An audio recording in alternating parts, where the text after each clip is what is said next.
What's up, everybody? It's your host, Jaden, for Illini Daily. Let's get straight to it, man, because the formula today is pretty simple, pretty mild. Nothing crazy. Because we're just going to be talking about some more transfers. Because it's going to be Friday, and we have a big Michigan State game leading up, and I don't really want to talk about that right now because we need a little break. Because we've been succeeding, and basketball is just going to be the most talked about sport right now. Because we're soon heading into March Madness. It's next month, which is already crazy to think about.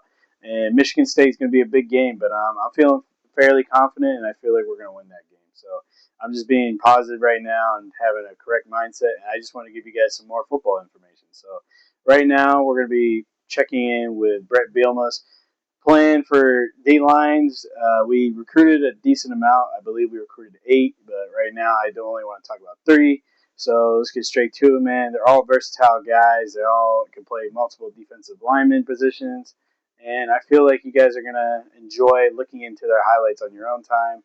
And you guys are going to, I think, appreciate my pro comps to them. So let's get straight to it, man. And with the first player, Derell Prader. He's a pretty big guy, 6'3", 300 pounds. He recorded some pretty decent stats at Jacksonville State, 23 tackles, 5 tackles for loss, 4.5 sacks. And for mostly a guy who positions himself more as an interior defensive lineman, that's pretty good stats, man. 4.5 sacks. His technique is pretty much more of hand movement and basically playing bully ball. To be more accurate, he tried to use his power more than his speed.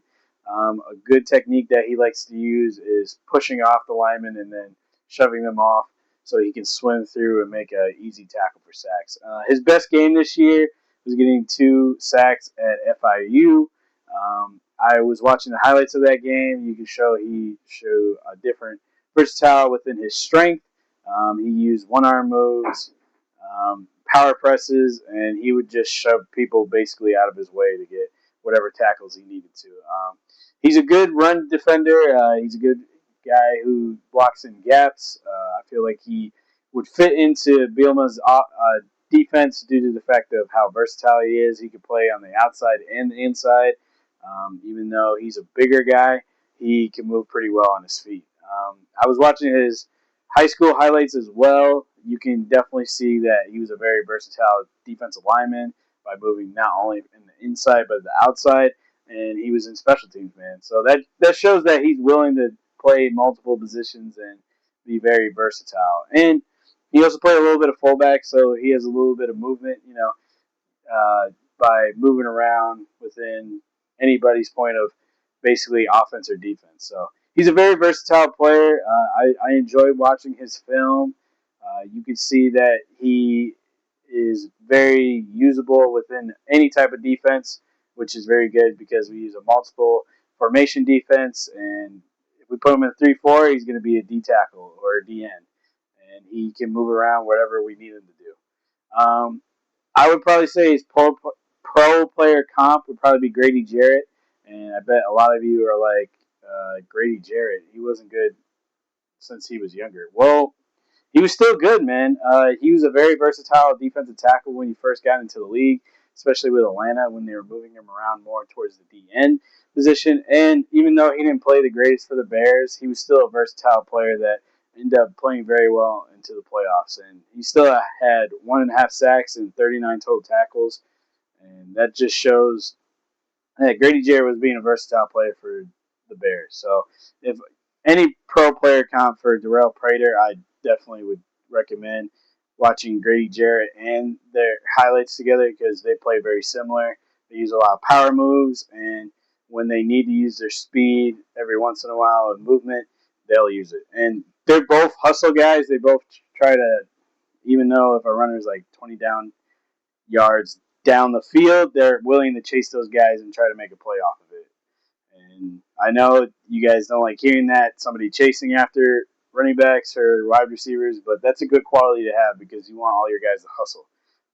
The next guy I want to talk about, he's a very versatile DN, a very adaptable guy. Isaiah Thompson.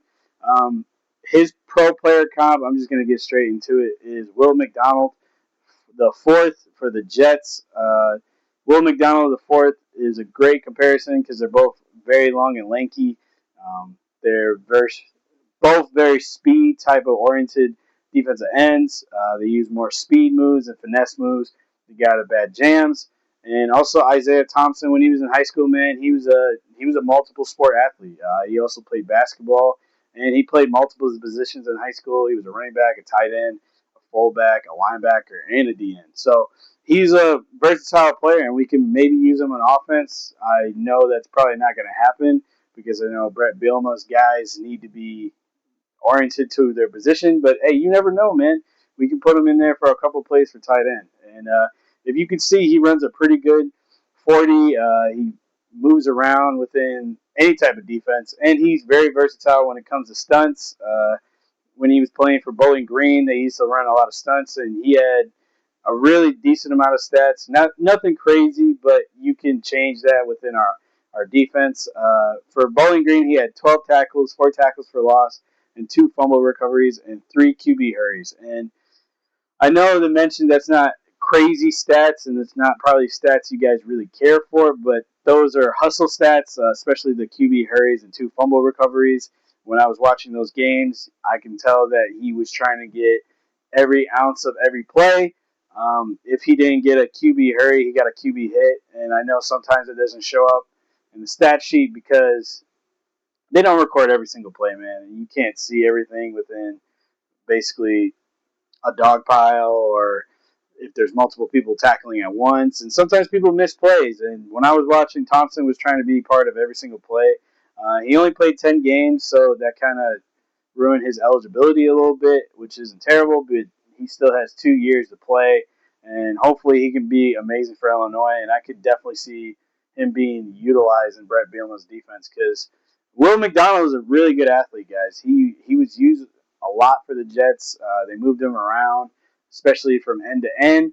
And you never know what a player is capable of until they're utilized. Maybe Brett Bielema can push out his potential and use him in a different way that maybe we don't know yet. So I'm very excited for this type of player. He's 6'3", 280, and a pretty athletic dude, man. Like I said, he's very versatile.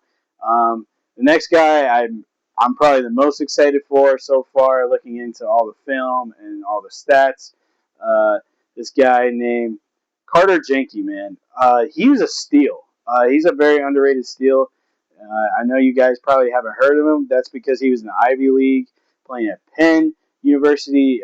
He's really, really good. He started all 10 games that he played. He had 42 total tackles, 9 tackles for loss, 4 sacks, 7 QB hurries, and 1 block kick for a field goal. And he tied his career in 9 tackles against Princeton. Dude, stats like that is a once in a lifetime, and he sounds like a very versatile type of player. He uses finesses moves. He uses power moves. He's a very agile person. From what I could see from the film, Jenkee's really good with his hands and his feet. He definitely knows how to get around offensive linemen in a very good way. And his measurables are really good, man. He's 6'5", 290. A good pro comp, I would probably say, if you guys watch the Broncos, is Zach Allen. Zach Allen, even though he's a bigger dude, 6'5", 285 pounds, he's a very versatile defensive tackle / DN. Even more than Grady Jarrett, he can move around within a defense. And Zach Allen had 7 sacks, man, and that's really hard to do at the defensive tackle level, especially in the pros. And I feel like Jenkee's a good comparison to him because they have very similar move sets with one arm power moves and his movement within basically the D line. Jenkee's really good, man. There was one play that I saw against Princeton where he basically did a really good over the top move. So he pushed off the lineman and then went over him with a swim move and then got a sack. And dude, it was a crazy great play. You could see his highlights on Twitter. Penn University really like showing him off. He's just really good, man. I words can't really describe how versatile he truly is. And out of all the D linemen, he's probably the one I'm most excited for because we can move him around throughout the defense. And he can play the run, he can get sacks, and I'm just really excited what he can do for us at Illinois because I feel like a lot of these players, I know you guys aren't really excited for it due to the fact of names alone, but I feel like our coaching staff is doing a great job for finding diamonds in the rough right now.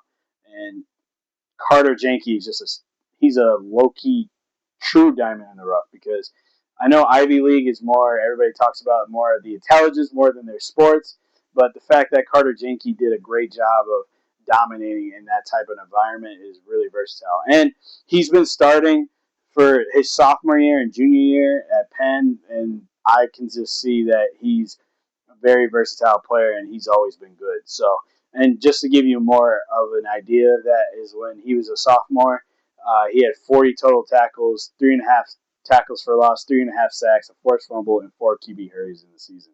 So he's been good throughout his whole starting Division One lifetime, and I can't wait for him to play in Illinois, man. I'm super excited, and I can't wait for these players to actually play. I know it's a long time from now because we're in February, but I'm just excited for football, man. Just as excited I am for the basketball season right now. Football is just starting to look more and more exciting. So I hope you guys like the video. I appreciate you guys, and I'll see you guys next time.